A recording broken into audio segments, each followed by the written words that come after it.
ସାଙ୍ଗମାନେ ଆଜି ହେଲା ଶୁକ୍ରବାର, ଯାହେଲେ ତ ଆଇଁଷ ବାର, ଆଇଁଷ ଟିକେ ନହେଲେ କ'ଣ ହେବ। ସକାଳେ ଯାଇଥିଲି ହାଟକୁ, ଦେଖିଲି ଆଜି ଟିକେ ଭଲ ଦେଶୀ ଚିଙ୍ଗୁଡ଼ି ଆସିଛି, ଟିକେ ଦେଖିକି ଲୋଭ ଲାଗିଲା। ଦେଶୀ ଚିଙ୍ଗୁଡ଼ି କିଲେ ନେଇ ଆସିଲି। ତାପରେ ତାକୁ ଆସିକି ଧୋଇଦେଲି। ଧୋଇ ସାରିଲା ପରେ ଲୁଣ ହଳଦୀ ଗୋଳେଇଦେଲି। ଲୁଣ ହଳଦୀ ଗୋଳେଇ ସାରିକି ଭାବିଲି ଆଜି ଚୁଲିରେ ଚିଙ୍ଗୁଡ଼ି ଝୋଳ କରିବି। ତାପରେ ଚୁଲି ଲଗେଇଲି, ଚୁଲି ଲଗେଇ କଡ଼େଇ ବସେଇକି ସେଥିରେ ତେଲ ଦେଇଦେଲି। ତାପରେ ଚିଙ୍ଗୁଡ଼ିକି ଛାଣିଦେଲି। ଛାଣି ସାରିଲା ପରେ ତାପରେ ଆଳୁକୁ ଛାଣିଦେଲି। ଆଳୁ ଛାଣି ସାରିଲା ପରେ ତାକୁ କାଢ଼ିଦେଲି।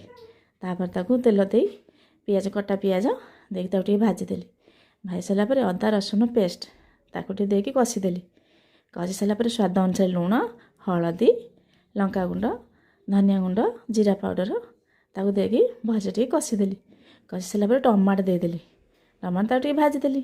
ତାପରେ ଛଣା ହେଇଥିବା ଆଳୁକୁ ଦେଇଦେଲି। ତାକୁ ଟିକେ ଭଲସେ କଷାକଷି କରିଦେଲି। ଖରାରେ ବସିକି ରୋଷେଇ କରିଥିଲି, ମୋତେ ଟିକେ ଶୋଷ ଲାଗିଲା। ତାପରେ ଟିକେ ପାଣି ପିଇଦେଲି। ତାପରେ ଚୁଲିରେ କଷାକଷି ସାରିଲା ପରେ ତାକୁ ପାଣି ଦେଇଦେଲି। ପାଣି ଦେଇ ସାରିଲା ପରେ ତାକୁ ଟିକେ ଘୋଡ଼େଇ ଦେଲି। ଯେତେବେଳେ ଫୁଟି ଆସିଲା ଚିଙ୍ଗୁଡ଼ିକି ପକାଇଦେଲି।